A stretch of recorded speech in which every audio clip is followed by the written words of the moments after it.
Committee to order for September 24th, 2018. And first up is our agenda. Is there a motion to approve the agenda? So moved. Second? Moved and seconded. All those in favor say aye. Aye. Any opposed? Agenda is approved. Next up is the approval of the minutes. So moved. Second. I guess there's no changes or additions. All those in favor say aye. Aye. Any opposed? The minutes are approved. Next up is employee recognition. And before I get to that, I should say we do have some requests to speak, to address the Transportation Committee, and we will hear those folks right after the tab liaison report and before the GM and director report, if that's okay. Next up is employee recognition, General Manager. Yes, Madam Chair, members, actually we're going to be recognizing 3 employees. I think one of the things that I find rewarding about working at Metro Transit is it's a lot of being able to plan carefully and execute against that plan, but it's also one where you need to be resilient enough to adjust to the realities of life, and that's really the case. I think that ties all 3 of these individual recognitions together, and I hope you'll see this as we talk through this. But I first want to bring Mark Benedict up, and Mark's going to introduce Jacob Rooney, who's really had a critical role in planning and executing against especially our special events. Madam Chairman, members of the committee, I'd like to present to you Jake Rooney. Jake has been with Metro Transit since March of 2014, initially as a rail transit supervisor. Then in 2015, February, was promoted to senior rail transit supervisor. Seniors are managers. They supervise the rail supervisors, and they fulfill rail operations requirements to have the manager on the premises 24/7. Among other things. And one of those other things that seniors perform is in the role of incident commander during special events on the light rail, such as Vikings football games, pregame and postgame. Seniors direct and monitor the work of the RCC supervisors and field supervisors during special events, as well as ensure that the plans for the event are executed by support personnel and departments. When something out of the ordinary happens to impact the system, seniors typically spring into action. Action typically is reacting to situations decisively, understanding that with the light rail there are windows of opportunity that seemingly close nearly as fast as they open and present themselves. To be successful, one needs to be situationally aware, knowledgeable, skillful, but must also be decisive and be able to take charge of the situation.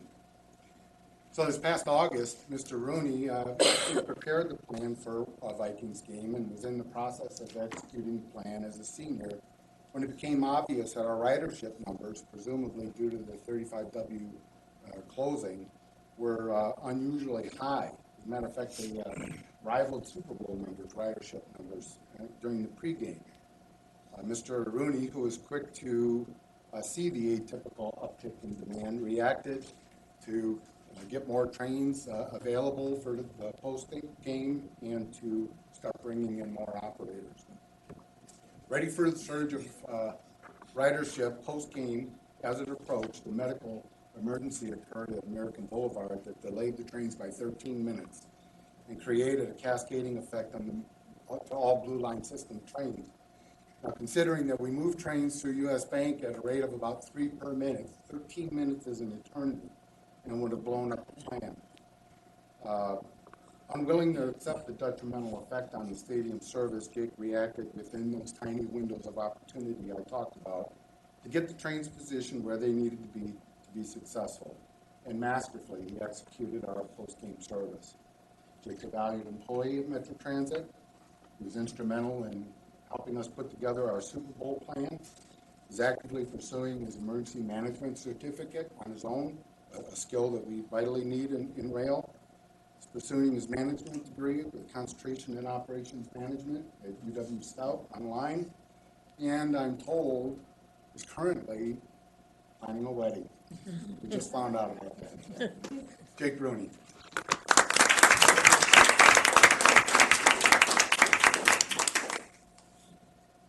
Thank you so much. I don't know how you sleep.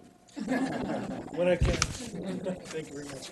Congratulations. Thank you very much. Appreciate it. Award, that's in a box to go on. Terrific. Thank you very much.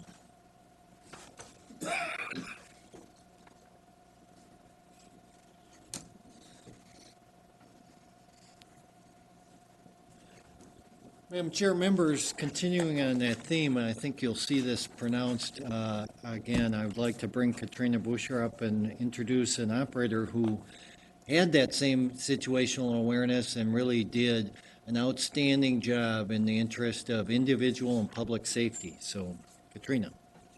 Madam Chair, committees. And I'll just, if I can just interrupt, you can feel free to sit down, whatever's more comfortable for you. Sorry, I should have said something sooner. I apologize. Well, I want to thank you, Madam Chair, members of the committee. I'm here to introduce to you Seth. Seth came to Metro Transit 2.5 years ago as a full-time bus operator, and when we had the big hire for Super Bowl, he was one of those 17 operators that came over for Super Bowl. So he went back to the bus, and then he came back in April of 2018. So Seth's now a full-time train operator. So earlier this month, Seth was northbound into Cedar Riverside when it was a mentally disturbed person that was hiding behind a shelter, made a dash in front of Seth's train to intentionally harm himself. Through Seth's exceptional situation awareness, safe train handling, and unpredictable and dangerous situation that could have prevented a fatality. And I'd like to thank you, Seth, for your safe train handling, and thank you for being in light rail. God watches out for me. Thank you.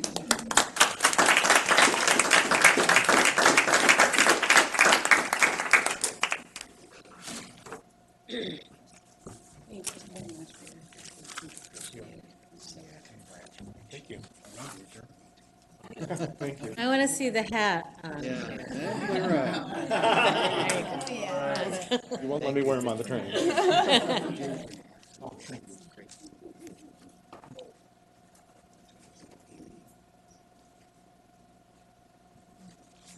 And then finally, Madam Chair, members, while we were all really, hope that we react the right way in a specific emergency situation, we also laud those who do the right thing day in, day out, year after year. And there are a few operators in our system that I think everyone can be proudly looking up to and say, that's the way that we need to operate a vehicle safely, treat our customers with respect, handle difficult situations.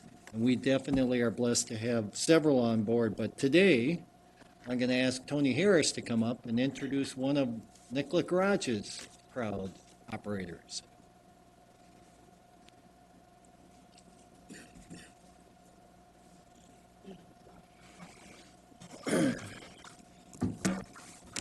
Madam Chair and General Manager Brian Lamb and members of the committee, I am very happy to have this opportunity to introduce Dave Mickelen. He is one of our operators here at Nicolet Garage. Dave started with Metro Transit in January 1988. Started at what we call Reuter Garage. Back then it was called Shingle Creek Garage. Dave has worked at Haywood and currently works at Nicolet Garage. Dave has had numerous accommodations. He's one of those guys who you'd never see. I call him a ghost operator. He comes in, you never see him, and he goes out and does his work. He has never been late. In his 30 years, he has never, ever been late. I can't even say that. So, he's never been late. But even more importantly, since safety is our first priority here at Metro Transit, in 30 years, Dave has never had a responsible accident. 30 years safe driving. And I think that's a great accomplishment.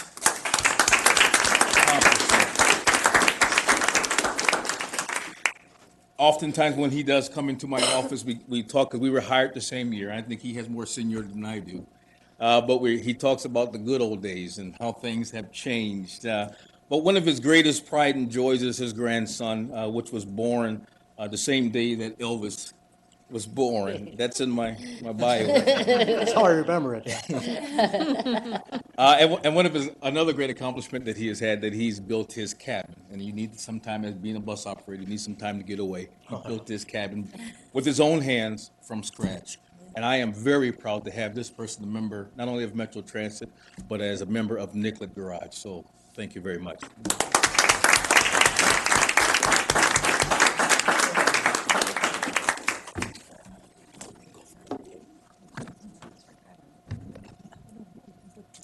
Congratulations. Thank you so much. Learned a lot from you. Thank you for the presentation. Thank you. Tony?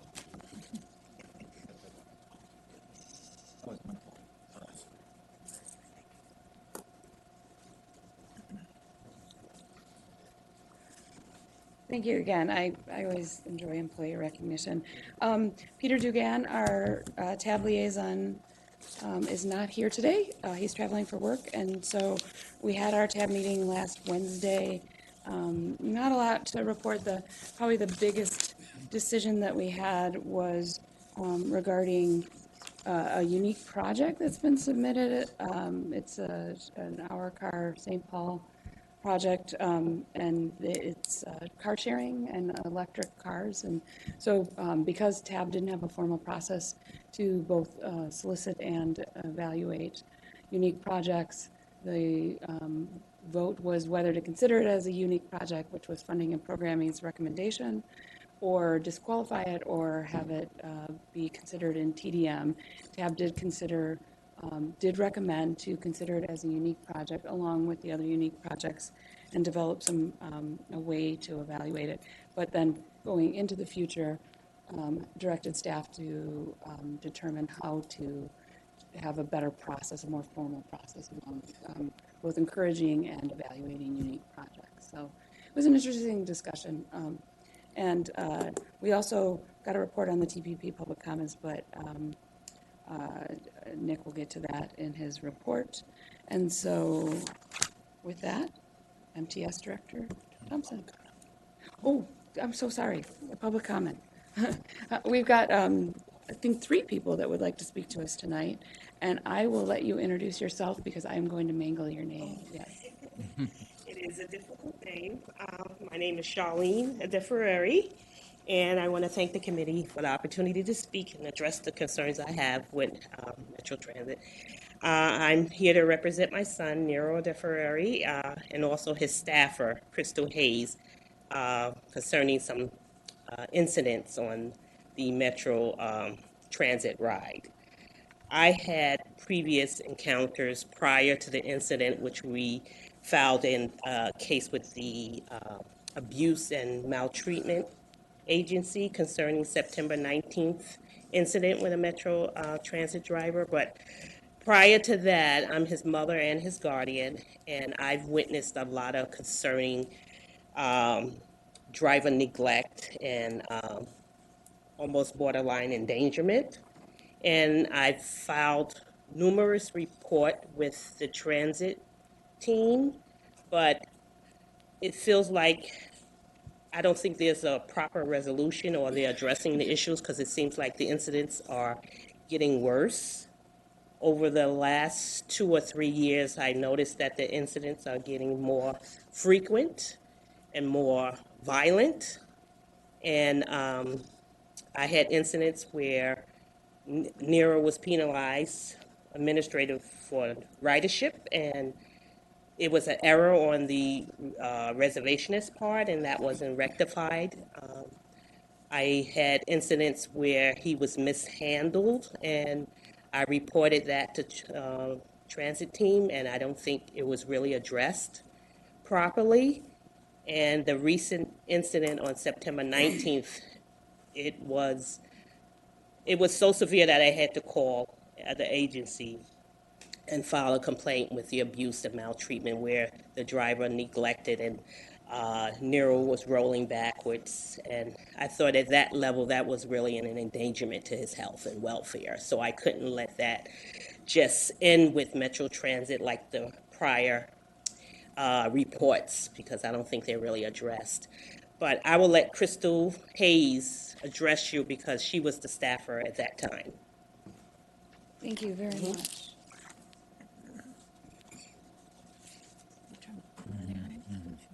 Hello, my name is Crystal Hayes. Thank you for letting me speak today.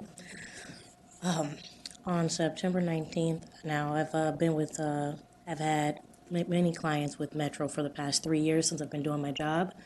And, you know, everybody's day isn't their greatest day, that's fine. But I've never had an incident that happened on September 19th. The start off wasn't well from the pickup point. He kind of ignored us when he was supposed to come get us. There was also another rider, but he was waiting on a different Metro bus. So we were ignored from that point. And then I had to kind of almost not get in his personal space, but I was close enough to him where I was like, at a Ferrari, this is who you're here for. And then he finally acknowledged us and said, yeah. And then he proceeded to walk out the doors.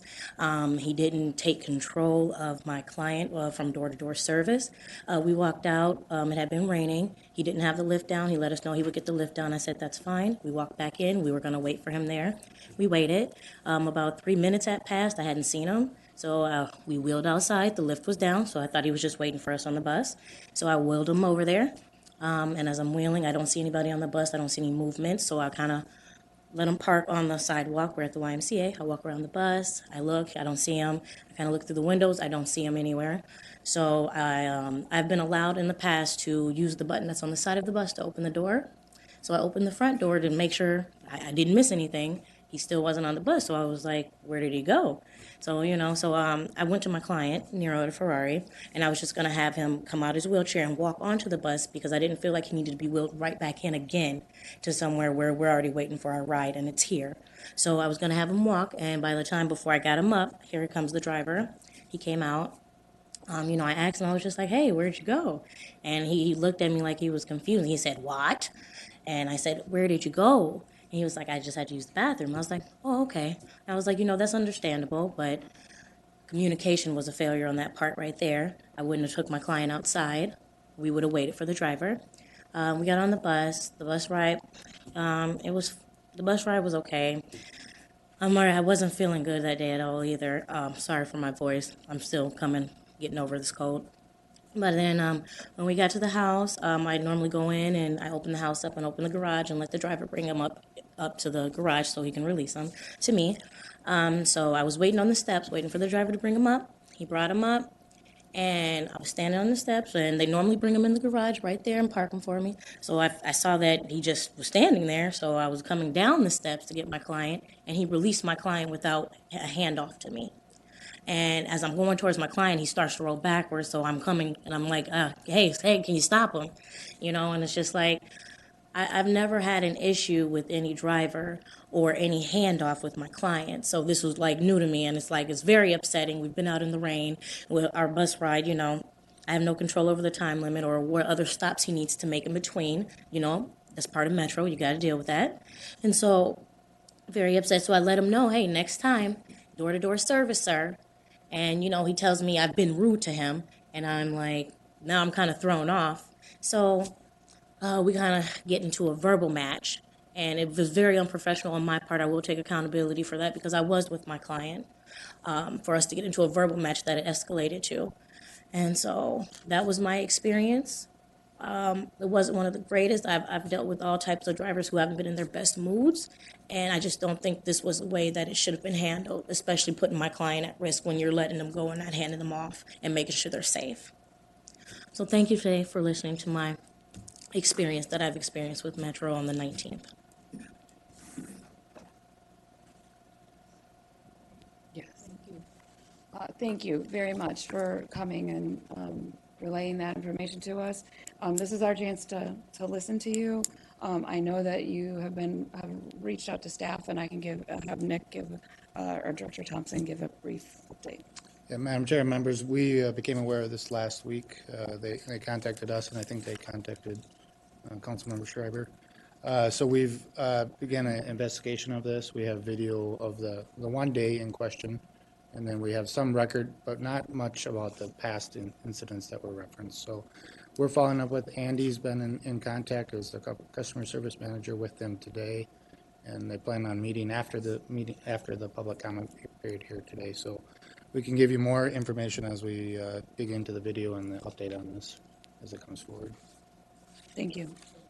And Madam Chair, I want to say thanks to Shailene to take the time, to call and to take the time and bring your people here. And she said she drove around the block the whole time trying to find which door she's supposed to get in. And it is kind of tangled down here right now. So I really appreciate your willingness to take the time and come and testify before our committee. And I'm sure staff will help you try to work. We don't want things like this happening with our clients. And his Metro Mobility is what the services folks, and that's there's transit team that provides the service. So thank you again. Thank you for the opportunity. Thank you. And is there anyone else that wanted to speak? Okay. I said, I misunderstood. No, you're not going to speak. Yes, it's concerning. You'll say thank you. Okay. Thank you. Thank you again. MTS Director Thompson. Madam Chair and members, a few updates tonight. Starting October 1st, we will begin recruitment for the TBI, or Travel Behavior Inventory. The goal that we've set is to have 7,500 households in the region participate in this survey to understand travel patterns in our region and influence our investments and planning studies in the future. In order to get 7,500 participants, we need to mail out 300,000 invitations to households via postcards. So there's statistically a chance one or two of you will receive a postcard. And it is something you can participate in. So we expect that there'll be several employees of the council or Metro Transit that will receive this, and they're welcome and encouraged to participate in this survey. We've piloted it this spring, and a lot of it will be done via mobile phone for those who can, but there's also paper versions. And so we're really excited about this, is really setting new ground for how to collect this type of information. Last Transportation Committee, I had mentioned we were about to start our transition of the agency service on Metro Mobility. We are now in our second week of transition. Each Monday we transition another set of customers. This is the largest week for transition, where we're moving the most customers, and we're moving them from the agency contract that they've been on for years to the demand contract. Opportunity Partners is the main agency that is impacted this week. We've had a couple issues today, and one of them revolves around what we're asking the customers to do. From now on, they will be showing their ID as part of riding on the service. For in the past, the agency customers did not have to show their ID, and this is a picture ID so that we match up the customer and the driver. So one of the reasons we do this is so that everybody's treated the same on the service. But just to let you know that we've had a few issues today, because for these customers, that's a big change. And so we're working with them this week, and we're giving them a grace period of a week to make sure that the agencies and us, our staff, can work together so that there's as seamless as possible and smooth transition for the customers. Metro Mobility this week, we also will be sending out invitations to 81 Metro Mobility customers as part of our new pilot for our fixed route free ride. We briefed you in August about some changes in Metro Mobility, and one of them was we're really trying to get those that are capable of using fixed route, that are Metro Mobility customers, to use it more often if they can. Originally, we were going to do a fixed route where we take Metro Mobility and transfer them to fixed route, and really found no interest in that by the customers for a variety of reasons.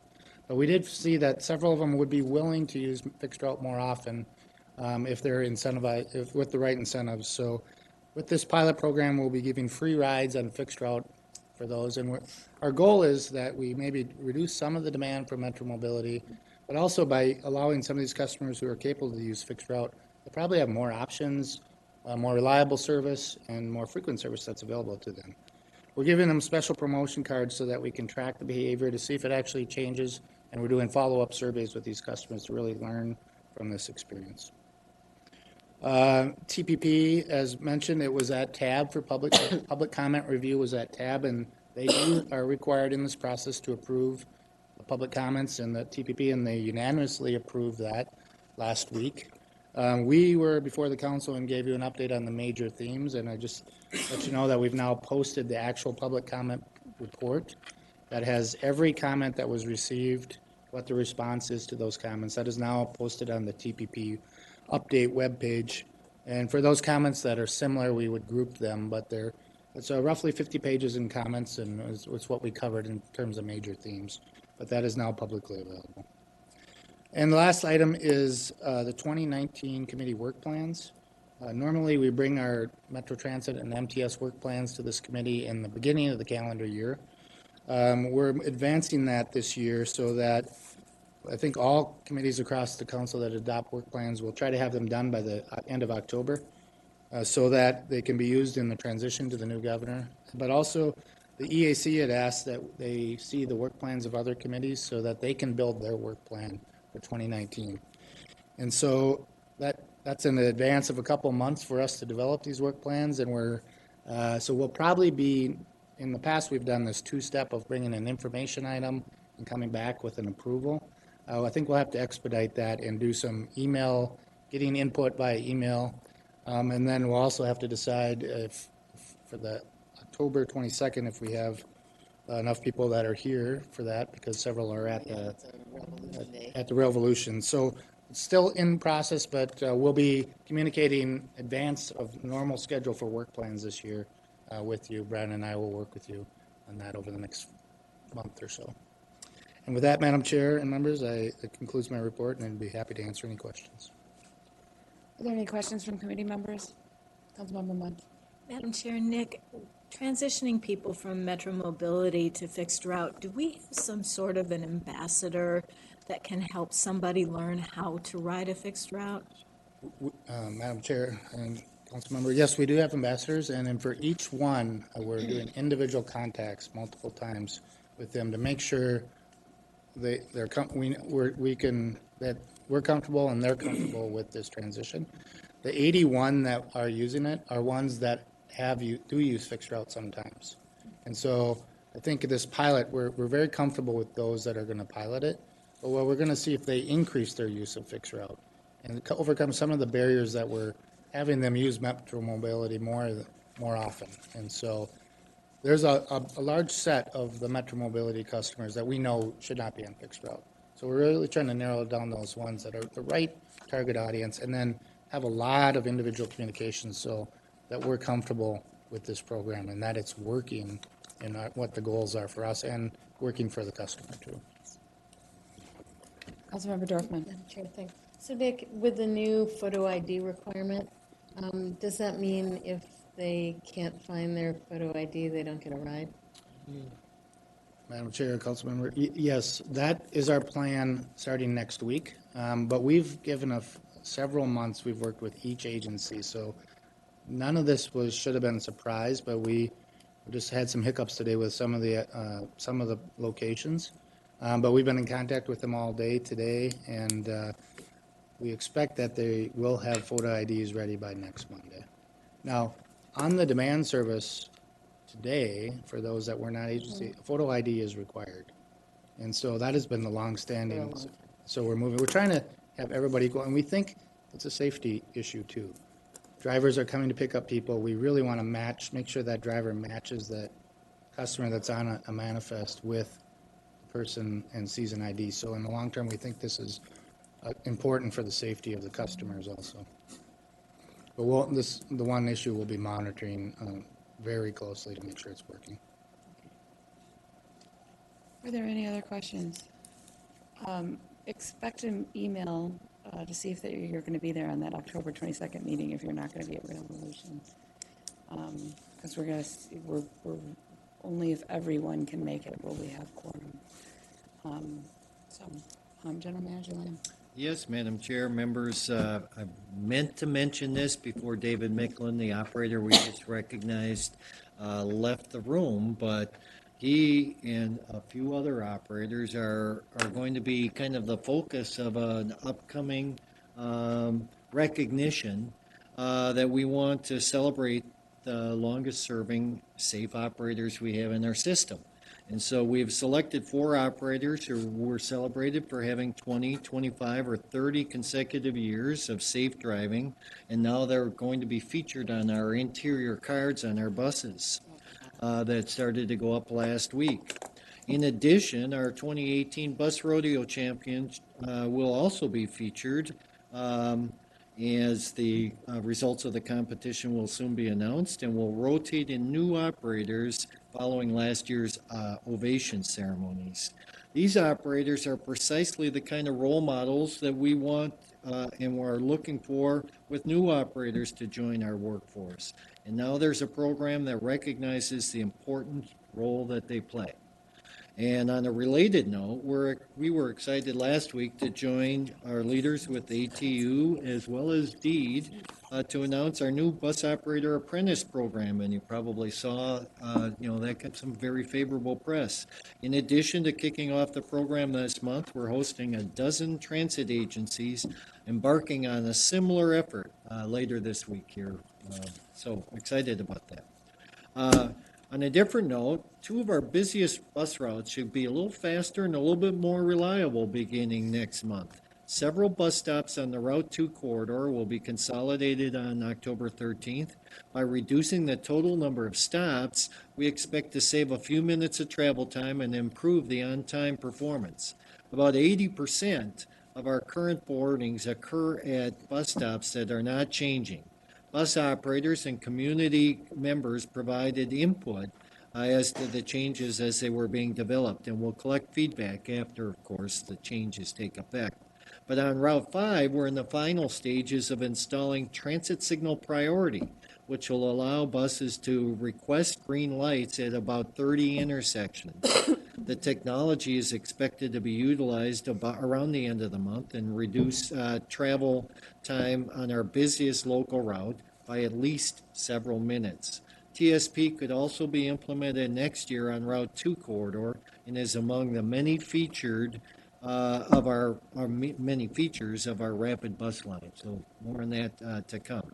And then finally, I want to mention that our onboard screens is another way that we are currently experimenting, trying to ultimately create a better, safer environment aboard our buses. Last week, or last meeting, I think you had an opportunity to see even the latest operator shield and the one that we're out there trying to gauge operator reaction. But in addition to that, we're doing onboard screens that show surveillance footage in real time, and are beginning to pilot that to determine whether that technology could be or should be more broadly used. One of the screens is positioned above the operator's seat, showing the view of the boarding area. The other screen is just below the operator's seat and shows 4 views of the seating area. Or I should have said behind the operator's seat. A bus outfitted with the screens was put into service last week to give operators and customers an opportunity to provide feedback. Showing onboard surveillance footage in real time is another possible way to help to track bad behavior on board our vehicles. I had this opportunity to see this in actual operations down last year at our APTA conference in Atlanta, and the feedback that we got from both MARTA operators as well as management is it was a really effective tool in terms of people realizing, hey, what I see, what I'm doing is being captured in terms of real-time video. So with that, Madam Chair, I'd be happy to answer any questions. Are there any questions from committee members? I want to, if I could, Madam Chair, call out ATU Local 1005 President Ryan Timlin's in the audience and really, again, acknowledge the partnership that not only for the apprenticeship program, but the whole concept of how can we make sure that we build a safe, resilient workforce, and really is engaged in a lot of good discussions between the workforce. Thank you. And thank you for your efforts. Next up is our business portion of the agenda, and we only have one non-consent item, 2018-254. It's the Maple Grove Service Agreement, and Petrie is here. Good afternoon, Chair, committee members. Ed Petrie, Metro Transit Finance. I'm here to present the Maple Grove Service Agreement. The proposed action this evening is that the Metropolitan Council authorize the regional administrator to execute a 3-year service agreement with the City of Maple Grove for the period of January 1st of 2019 through December 31st of 2021. This is a 3-year agreement with estimated gross revenues of approximately $13.5 million.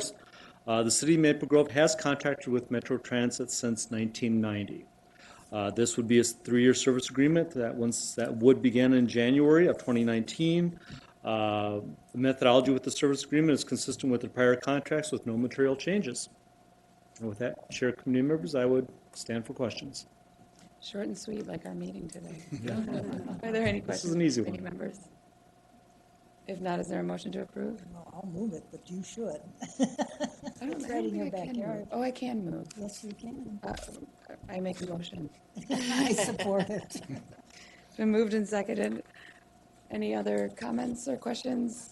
All those in favor say aye. Aye. Any opposed? Motion carries. Thank you. Thank you. Next, Have a short one every once in a while. next up is information and light rail fleet overhaul update, and Chris Riston is here to present.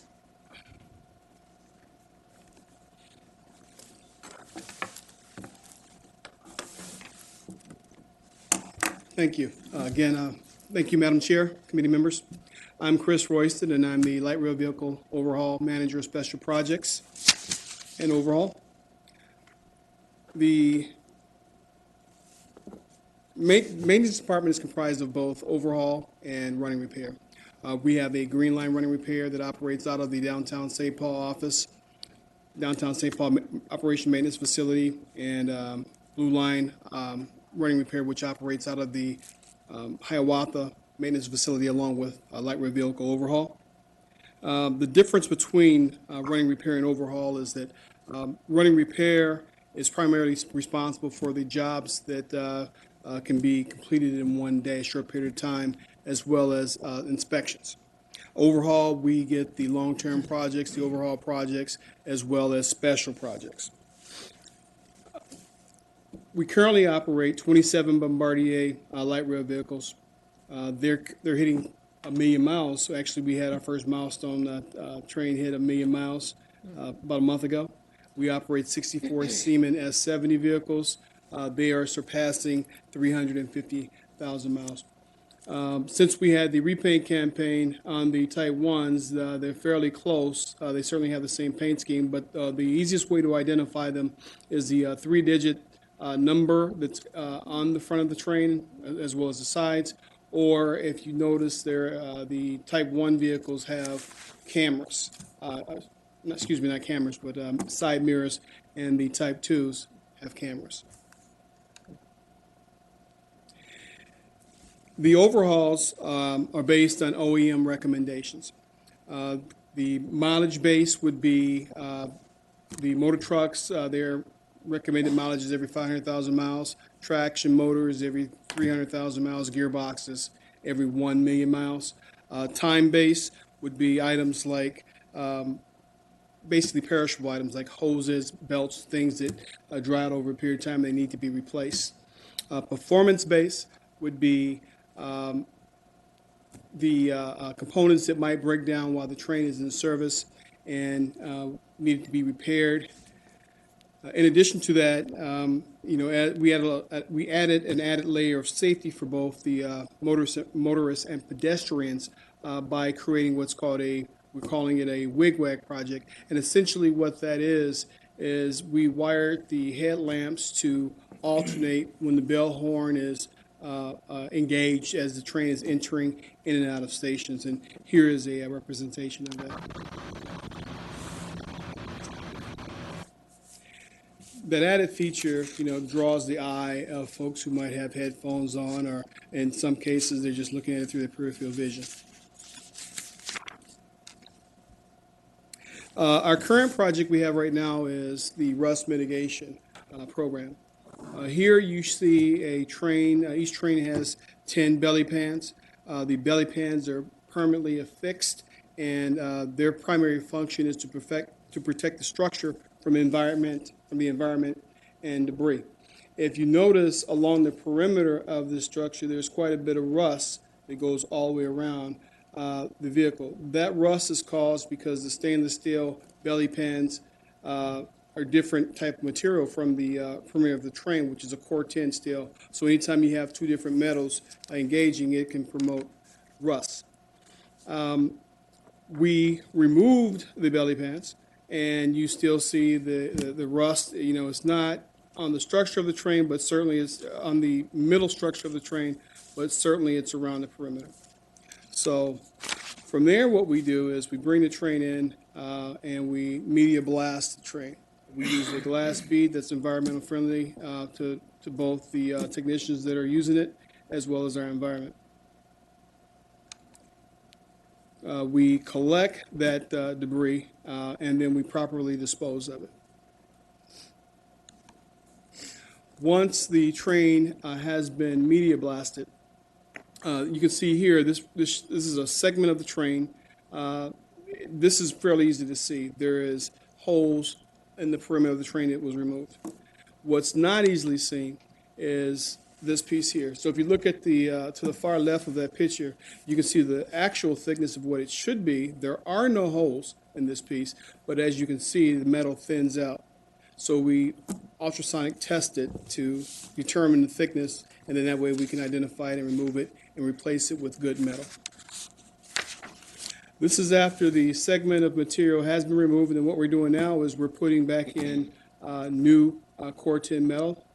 We do that in two sections. The technician there is putting in the lower section. Here is a completed section at the threshold, entrance of the train. And we still need to grind down the welds, but that's what it looks like from there.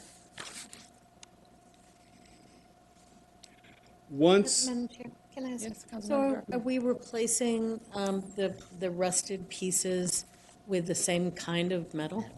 Madam Chair, Commissioner Dorfman, we replace it with the same type of material that was removed. So in the case of the material that was removed, that is a core 10 material. I'm probably, I'll touch on something. I think I might understand where you're going with that.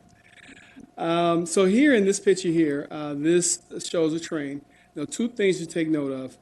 If you notice, there are threaded studs along the perimeter of the train, interior of the train. What that does is that gives us an ability to affix a permanent, not to affix the belly pans so that they're removable and no longer permanent.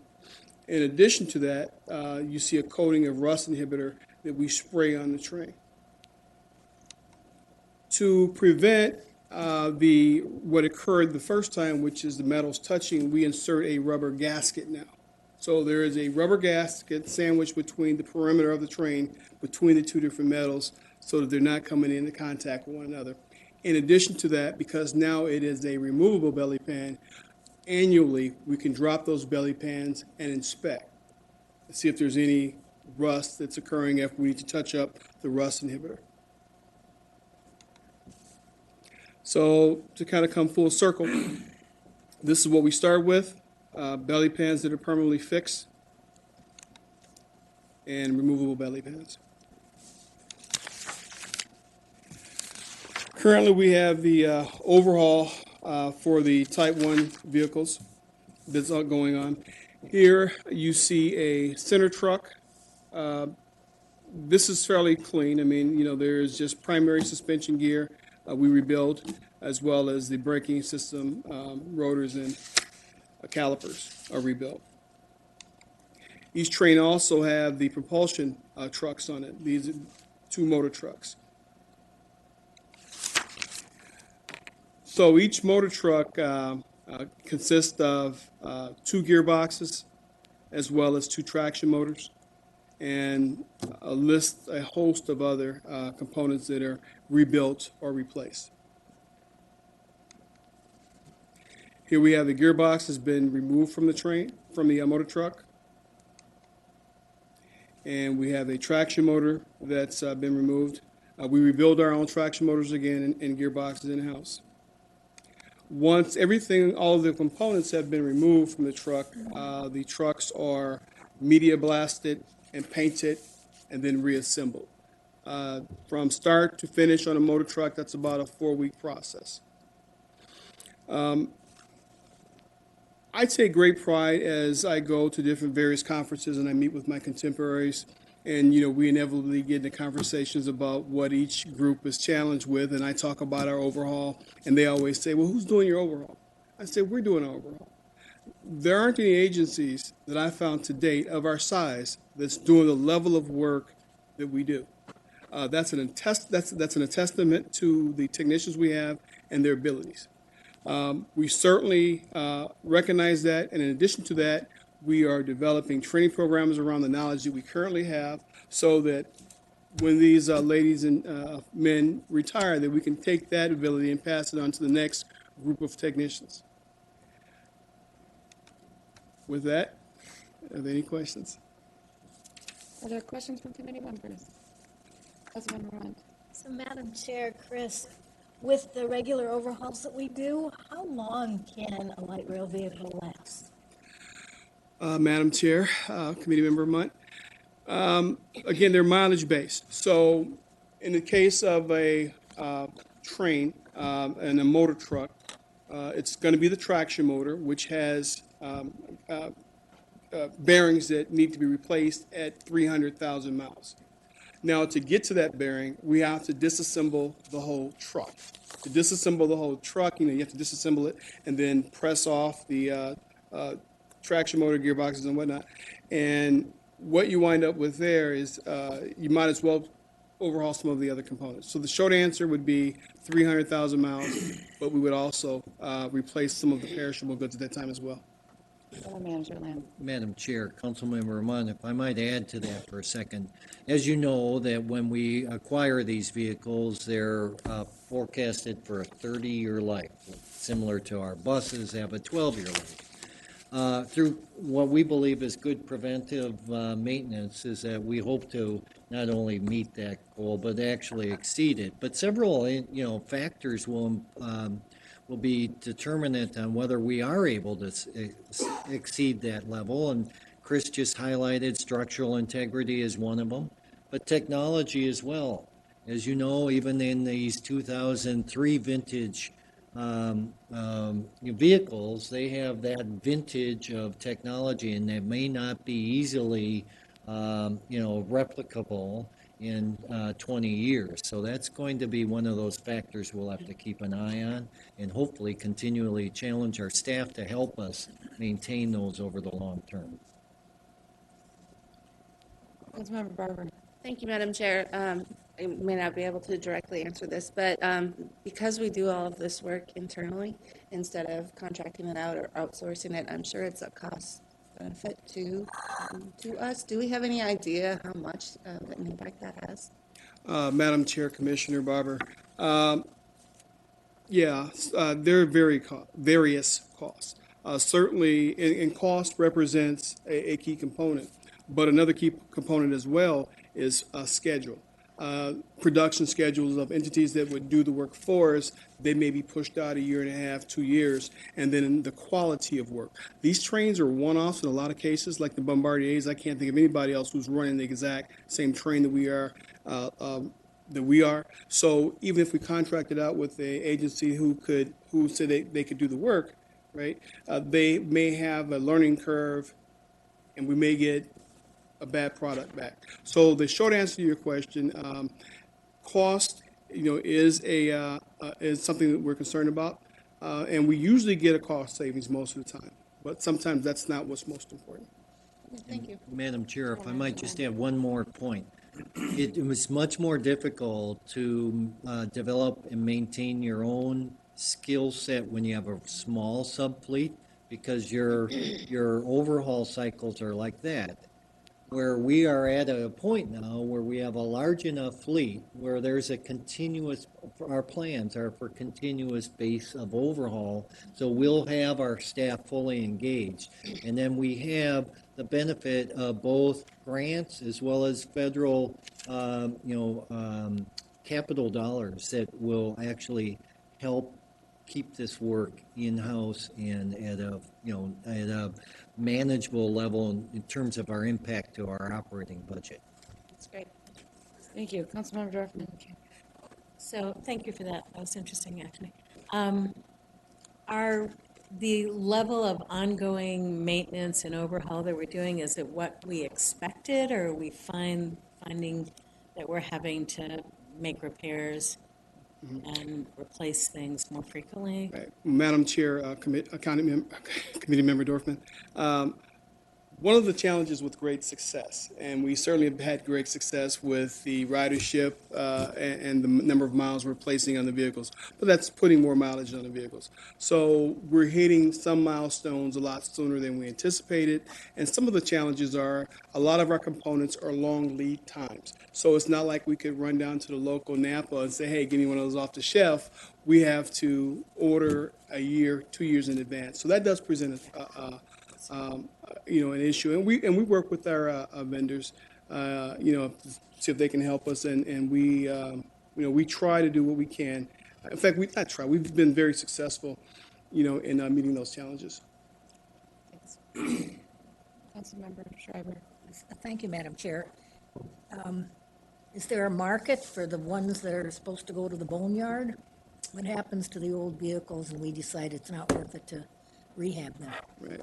Madam Chair, Committee Member Schreiber, we have not had to retire any vehicles yet. We're probably 16 years away from having that, come to us. But we certainly believe that because we're able to, for the most part, rebuild the trains now. We can do the structural work. We can do the normal overhauls that come to us. When it comes time to retire them, invariably what tends to happen is the vehicles run longer than 30 years. I don't know if that'll be the case with us, but I can say we prepare it. And Madam Chair, if the 1954 streetcar was any example, we'll keep Philadelphia and Mexico City on the hotline in case we have to. Thank you very much. Councilmember Dorfman. Just to follow up on that, but when we're replacing parts that are rusted that we're not using, do we give them to some of the metal shredding places around town and things? Sure, Madam Chair, Committee Member Dorfman. Yes, certainly we have a parts bin, and if we have parts that are no longer viable to us, we scrap them, at compensation. Recycle. Thank you. Are there any further questions? Thank you very much for your good work. I have a new point to brag about. Thank you. Next up is 35W South construction update. David Hansen is here.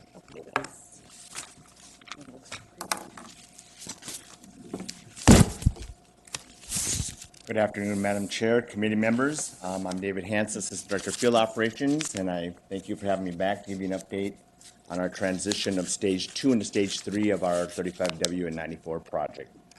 I'd just like to start out with some highlights of what we've, an overview of our bridge progress thus far. So in 2018, this is an overview of the bridge work that has been either completed or is currently under construction or yet to occur yet. So our green indicates our bridges that are complete. The orange circles represent those that are under construction. And of course, the gray dot on this image represents one that has not yet started. Takeaway on this one is that the 28th Street Bridge demo is scheduled for a October 27th, November 3rd demolition, and that will require a full 35W closure. But the 26th Street Bridge will be open to traffic and be completed and return to traffic prior to the 28th Street Bridge demolition. Here's a snapshot of the 35W and 94 interchange. And of course, again, here the orange represents bridges that are under construction, and the red indicates the 24th Street pedestrian bridge, which is still has not yet been replaced.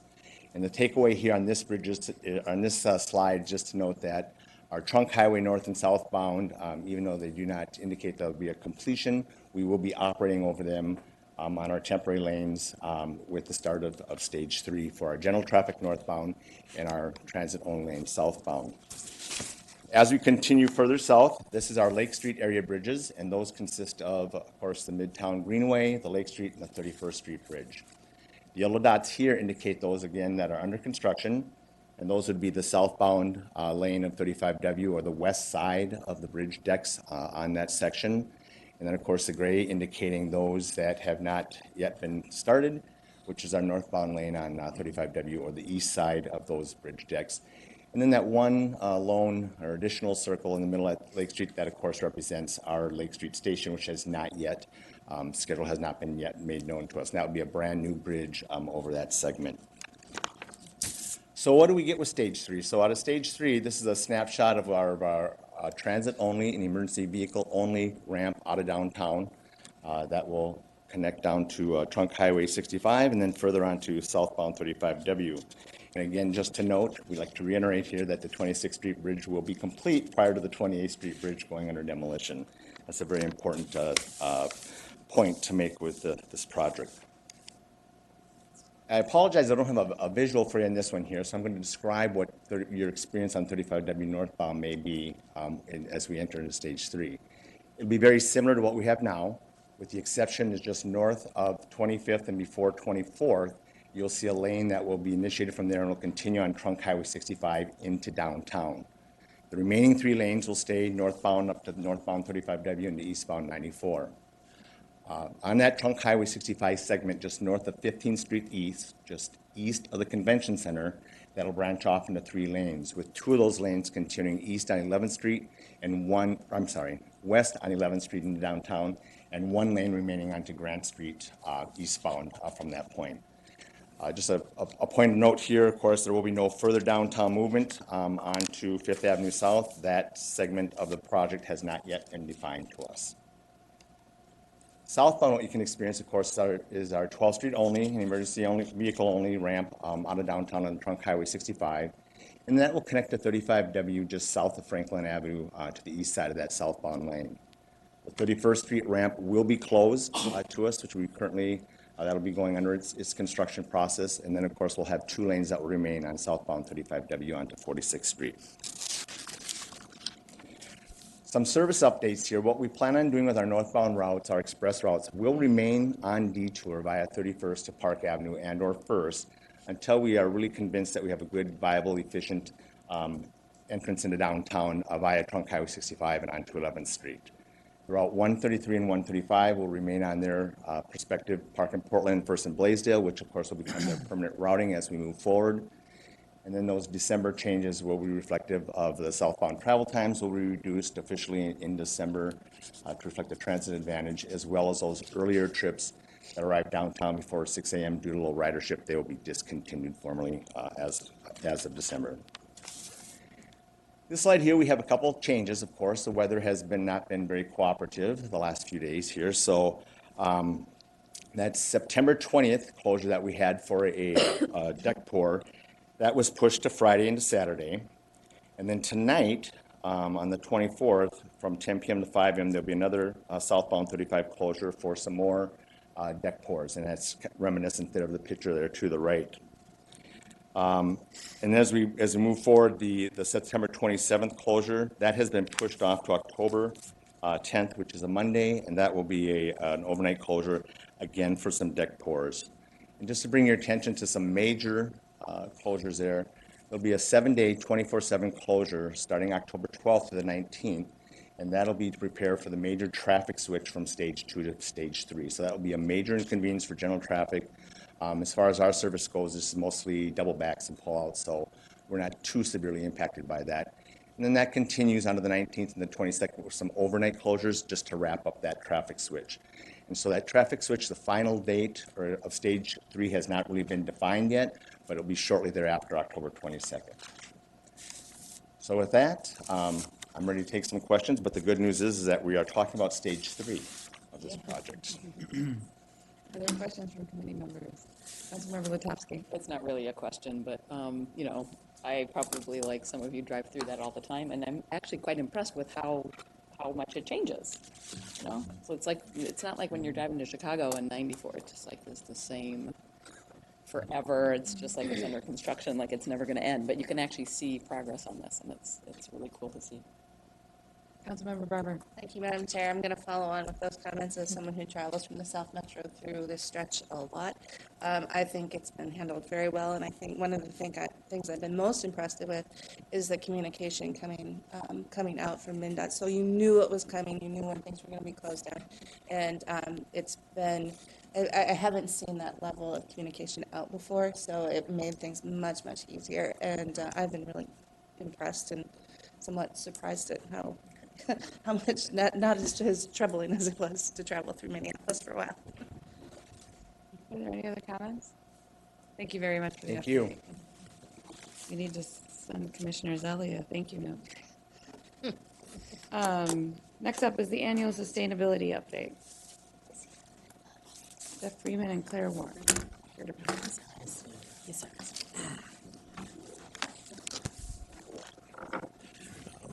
Good evening, Madam Chair, council members. I am Jeff Freeman in Engineering Facilities, a senior project coordinator, and with me today is Claire Warren, an associate engineer in Engineering and Facilities. Once again, we are happy to be back to give you our annual update and recap of achievements that we've had in the past year on energy and sustainability initiatives. This is an overview where we're going to head today. It's our why, what, where we are headed in our project, why we do it, what we've accomplished in the last year, and where we're headed in the future. Metro Transit values its involvement and commitment to making the Twin Cities region more sustainable, economically in our own operations, environmentally in the communities we serve, and socially for our employees and passengers. Using Thrive 2040 as our guidance and a mandate, Metro Transit participates and collaborates with other divisions within the council to coordinate council-wide efforts to achieve.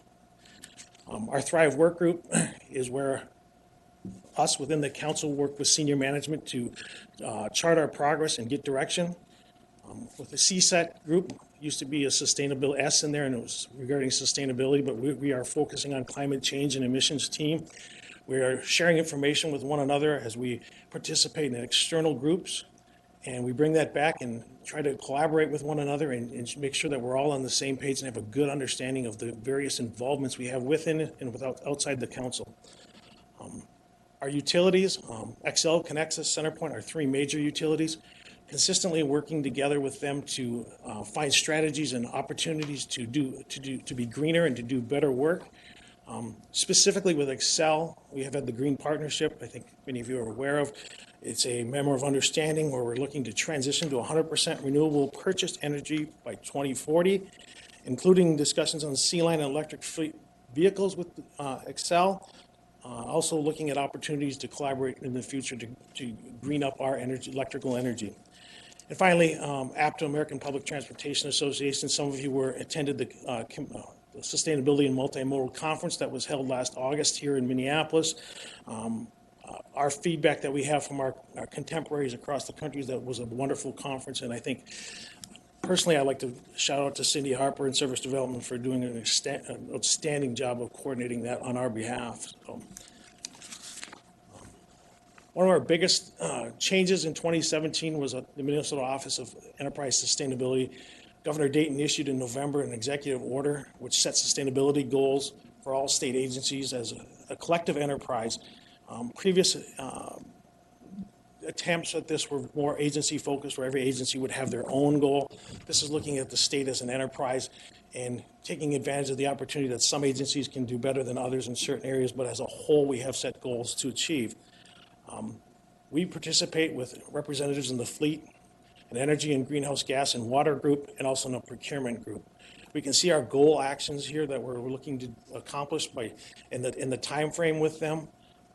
Under fleet, Metropolitan Council consumes 12 million gallons of fossil fuel a year, which surprisingly is 2/3 of the state enterprise.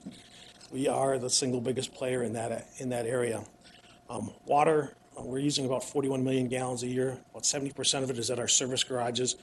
A lot of it is related to washing buses and part of our operation there. Procurement is an interesting thing because there hasn't been that much discussion on it yet.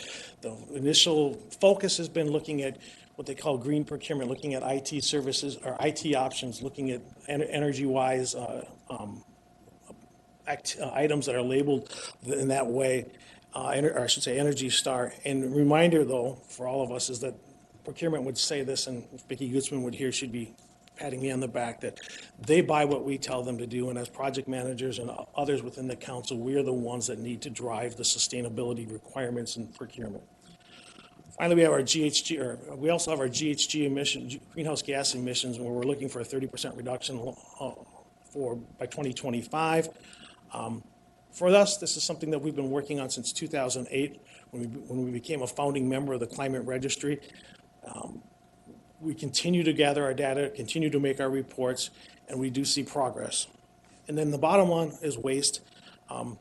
Building off the historical notion that we recycle because it's the thing to do. I think we've all been there. We all try. As they say in the United States, we're aspirational recyclers. 2017, along with this governor's the executive order, we had to take a deeper look at our waste program. A little over a year ago, we were in here and we talked about introducing a 3-bin system. We'll get into that in depth later. But the fact that we had to start something led us to the fact that we had to really take a harder look. As we look at fleet, this is a quick graph of our bus fleet. We've been showing this graph over and over and over again as we extend out the years. We can see we have a slight increase in 2018 over 2017. A lot of this is due to just a very slight change in the fleet composition. We haven't added a lot of new buses this year, and I believe we moved the date of service on the buses from 12 years out to moving towards 14, I think is where we're headed on this. And that means we have buses that should have gone away that stayed in service, and they either worked in the state fair or as backups. Here we talk about bus Model Mpg Improvements. This really relates to our group, our bus maintenance group, and also the manufacturers.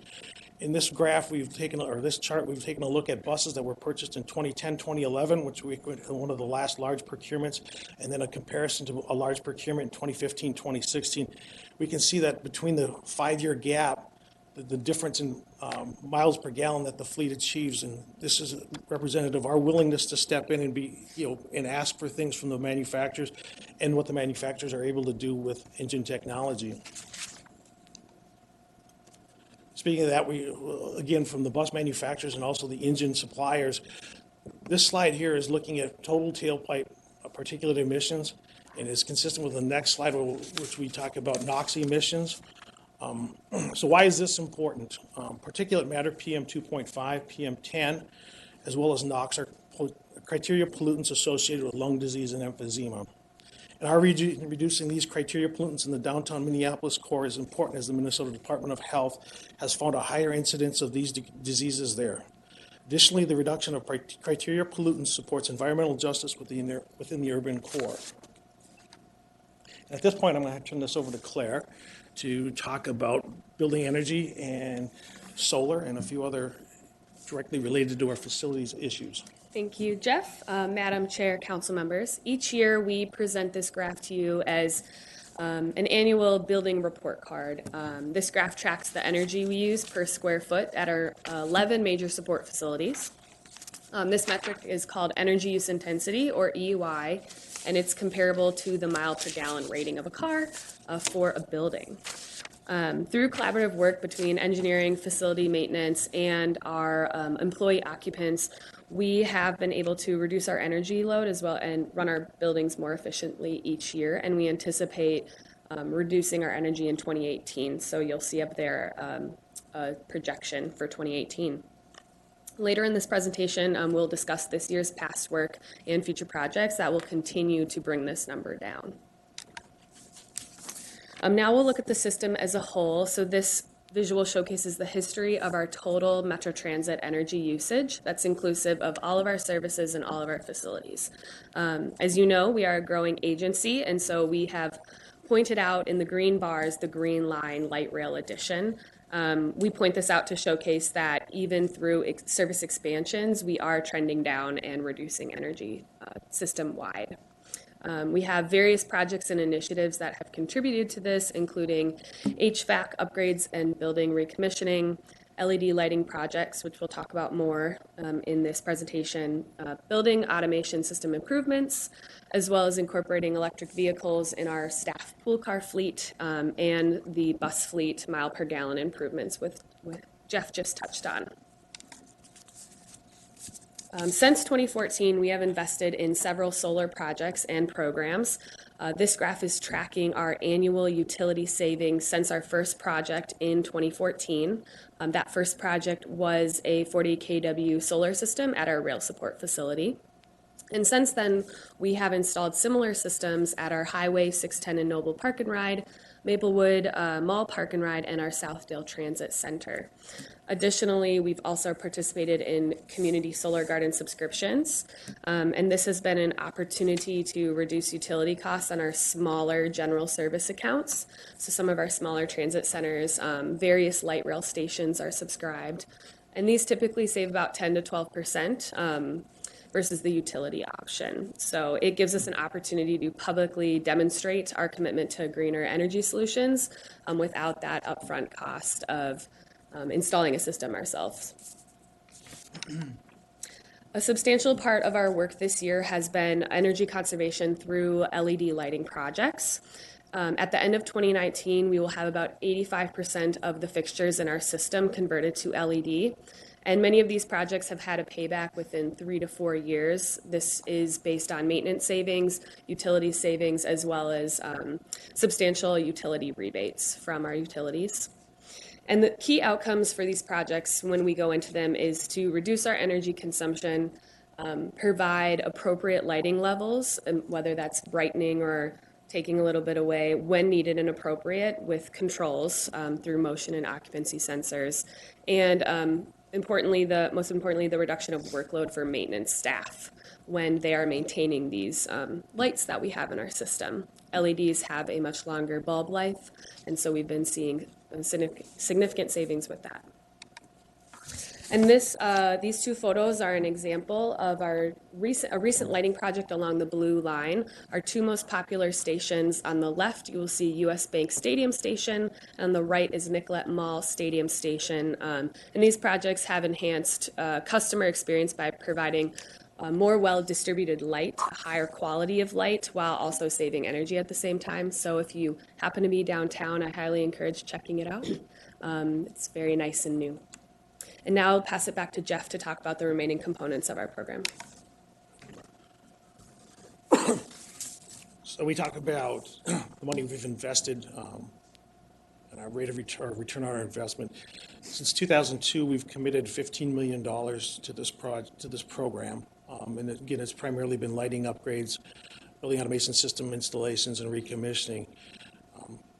To date, our savings are when we complete these projects we've committed to, which will be a little bit before 2020, our savings will be approximately $30 million. If we stopped right then and there and did no further work, our savings would continue on at 2020 and beyond at a rate of about $3.8 million a year, and kind of puts a value to what we're doing and why we're doing this. Transition into waste. Again, we talked about this in the beginning of the presentation. In April of 2017, we rolled out this 3-bin waste system a little bit in advance of the governor's executive order. We've had it at 3 facilities: Transfer Road, the Haywood office facility, and over at TCC. Additionally, we've also we've done a better job we've done a plastic film recycling program that our materials management group and Chris Hafner have done a great job of taking ownership of, where we're actually collecting plastic film and finding a home for it.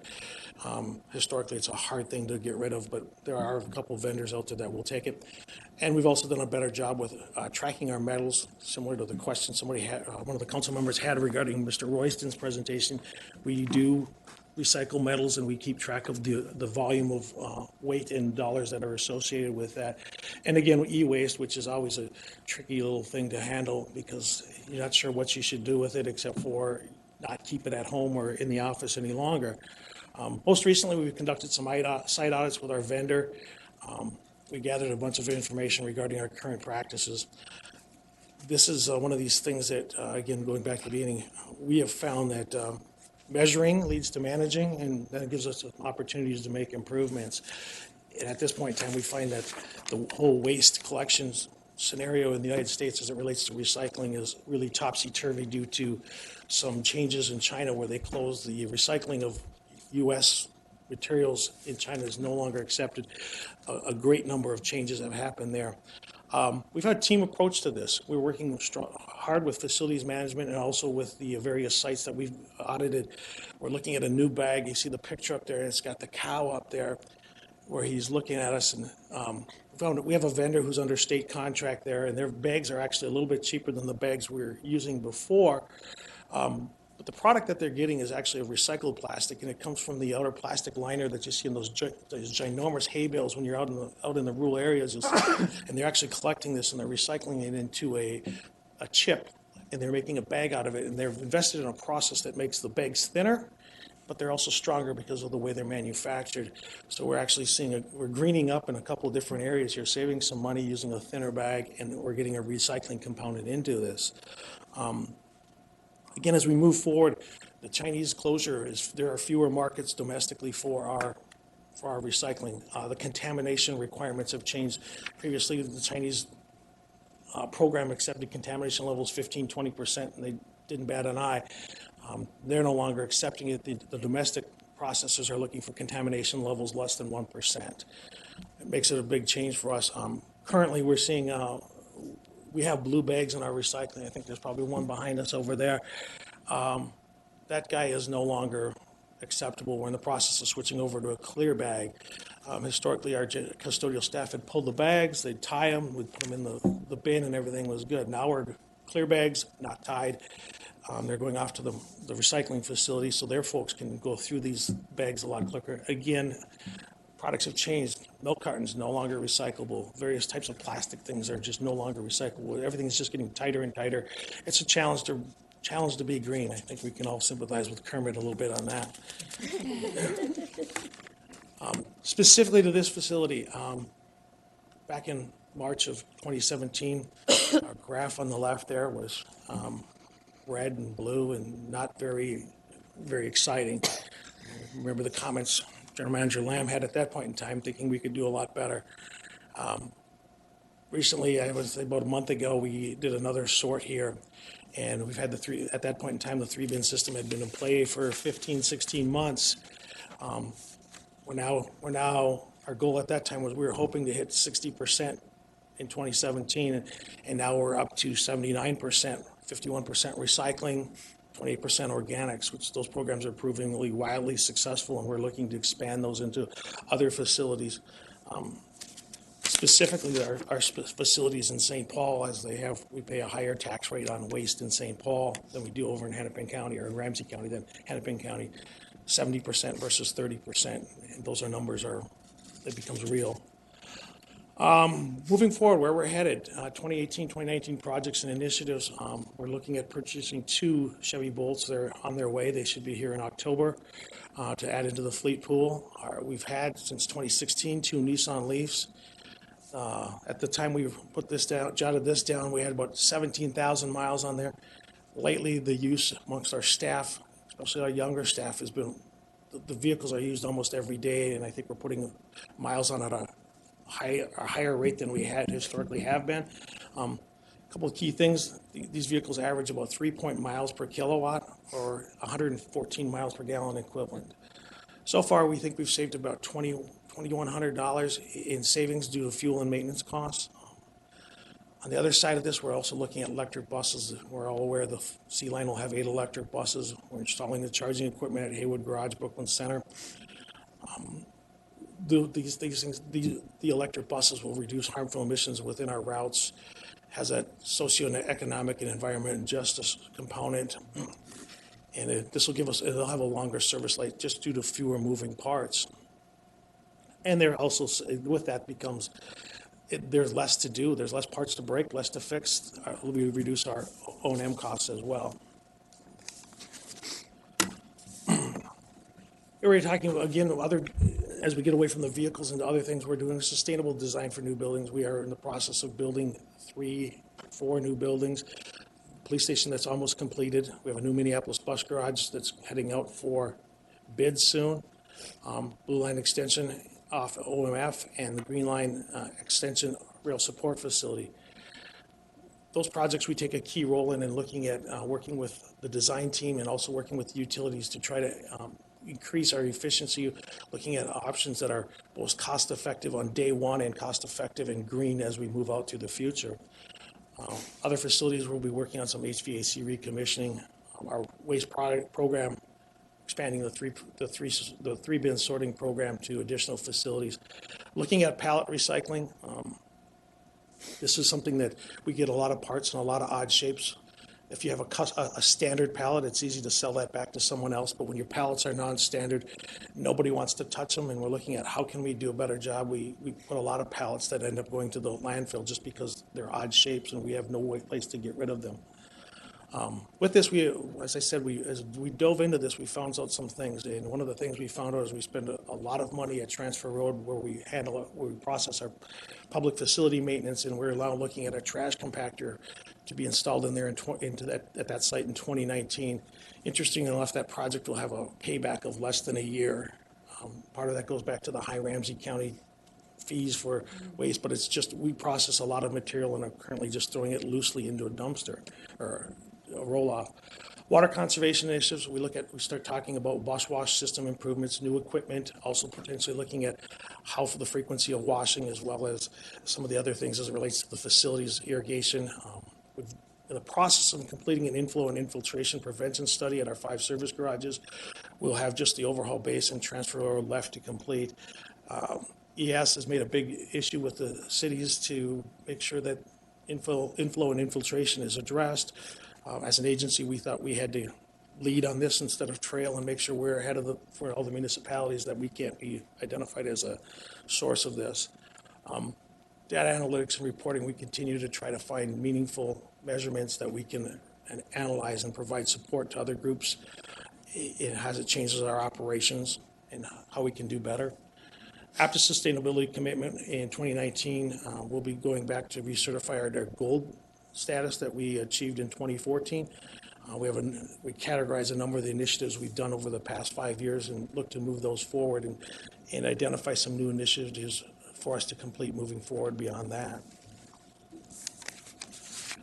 With that concludes our presentation. We'd be happy to take any questions you may have. Are there any questions from committee members? Councilmember Latas? Thank you, Chair. So you talked about the challenge of waste. But what are some of the other challenges that you're facing in trying to accomplish some of this work? With Madam Chair, Councilmember Latas. Specifically to waste or just overall the work in general? The work in general. I don't know. That's a good question. At some point, it's just a number of there are so many things to do, and just having time to do them with staff and identifying resources to complete the work. We have a program in place as it relates to the energy project that has probably $6 to $7 million programmed. We've spent 3 of it, and some of it's a combination of getting money available and resources to do all the work. We run on $1 million to $2 million a year of new money coming in through the CIP process, and spend that almost as fast as it can come in. So.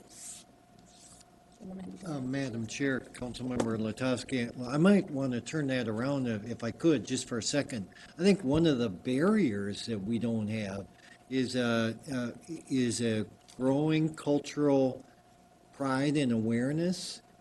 These things like the recycling are testament that staff understands that we have a leading role and responsibility. And I think just generally, if you scratch the surface of a Metro Transit employee, they want to engage rather than don't bother me. And I think that's really going to be a strength moving forward. I think if I were to say a challenge, it is kind of this racing what is accepted technology versus trying to outrace it a little bit. And bus electrification is perhaps a great case in point. We want to be intelligent about how we proceed. So we want to be on the leading edge, not the bleeding edge if we can. And I think that's always a harness for some, but it's a reality check in terms of a good public spend overall. Right, excellent. Thank you for that feedback. Councilmember Munt. Madam Chair, Jeff and Claire, when I go home tonight, I'm going to share your presentation with our conservation partners because I think it's pretty impressive. not just for our air and our water, but $30 million by 2020 is a pretty good return, if you ask me, and that's something we should be proud of. I also want to thank Brian, because it's not just about behavior change, it's about culture change, and it's about saying that this is important to us, and I know it's important to this council. And like you say, when you measure it, you manage it, and then you reach the goals. So I'm impressed, and I thank you for the work. Are there other questions or comments? I have a couple questions. I agree with everything that has been said. Two of the charts, the graphs, and forgive me if you've answered this in previous presentations. Chart 5, and then the chart on the buildings, the energy use, show dramatic improvement, and then it's a kind of a flattening of still improvement. But from 2009 to 2013, I mean, the miles per gallon was a dramatic improvement. Is there something you can point to that improved that specifically? Madam Chair, the single biggest thing there is we had some fleet changes, and we are starting to get rid of buses that were, engine technology started to change in 1999, as you saw in that the next slide. But as we started to get rid of those buses started to leave the system, you started to see engine performance that was just incredible compared to what previously had. Our buses that were in the 2001, 2002 era, those buses were typically 3.4 or 3.6 miles per gallon. As those buses were replaced with new vehicles in 2011, 2012, we're seeing buses in the 4.7, 4.8. So it's like a 25 to 30% improvement in fuel economy, and those numbers have a huge change in our overall the slope of the graph. And as we look out to 2022, 2023, when we start getting into larger fleet replacements, we'll see that graph jump up again as well. Okay, so largely driven by industry innovation then, and us cycling through our fleet. Again, going back to Jeff's point, 2007, late 2007 is when we acquired most of our hybrid buses, and of course hybrid was averaging 20 to 25% better fuel efficiency. So when you have 100 or 1/10 of your fleet, kind of then it starts to really show up in terms of a rapid increase in terms of overall fleet efficiency. And then on the chart on page 9, the building energy use, there seems to be a pretty dramatic improvement from 2009 to 2011, and then more subtle improvement from then. What caused that? I'm sure in 2008-9, we worked with Excel, did an audit, system-wide audit, looked at our service garages. A lot of this work is driven out of the service garage at the time. We had older buses before my time, 1980s, 1990 early buses like that. Their exhaust was down low, and so therefore at that point in time we were taking air out of the lower part of the garage, bringing air in at the top. Newer buses, the exhaust is at the top of the bus. We went through there, we recommissioned the buildings, we switched where the supply and the return are, we put the exhaust up at the top, put the return on the floor, took some advantages of those things. We added building automation control, which allows us to use sensors and something called demand-based ventilation, where previously we moved a certain prescribed amount of air per square foot per minute. Now, under demand-based ventilation, we have sensors in place, and those sensors monitor the air quality. And when the air quality starts to go in the wrong direction, like during a pullout, we engage the ventilation system and move more air out of the building. When all the buses are out on the street and nothing's happening in the garage, those fans start to ramp back down, and we start to see things start to slow down. So in the dead of winter, when we're not exhausting air, we're not having to heat fresh air coming back in to replace it. So we started to see some fairly robust energy savings, and just that change where we were actively controlling what was going on in the facility versus just following a blind set of rules. Thank you. And Madam Chair, if I might add, one of the things that maybe a year and a half from now that we'll be proud to show is independently what the buildings that we are kind of finishing up and we'll be putting in operations. The police facility will definitely be not a full lead, it's, I don't know what the certification level is, but will be representative of kind of where we want to go overall. And Madam Chair, to add to General Manager Lamb's statement, our police facility will have an EUI in the 30s. That's where we're targeting. I shared that information this past year at our APTA conference that I attended. People were amazed that we're pushing that kind of lever, but that's part of it is a long history of understanding how our buildings should operate. We worked very hard in the design review process. Mr. Jones behind us. These are a group of folks that we work at this very hard to look at how we put these buildings together and challenge the consultants to find solutions that are both, like I said, economical upfront and economical moving forward. Councilmember Dorfman. I mean, thank you for the presentation, both of you. I think seeing this all at once, because, you know, sometimes we get bits and pieces, you really get the sense that we're looking at our whole system and in a very comprehensive way to see where we can have energy savings and recycling and all these things that are good for the environment, and doing it in a really sort of comprehensive, holistic way, which is a story worth telling. Councilmember Munt.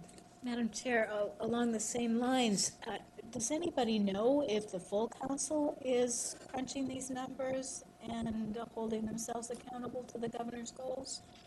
Madam Chair, Councilmember Munt, yes, we are working closely with environmental services as well as Nick's group, MTS. We're getting information from his folks over there, and we're bringing all this information together as we report to the governor on the governor's executive order. So we do have a very holistic approach across the council. We know areas like what we can do where we have a big impact is under fuel. We also know that ES has a huge impact underwater. It's obvious that's the case, and there are different things.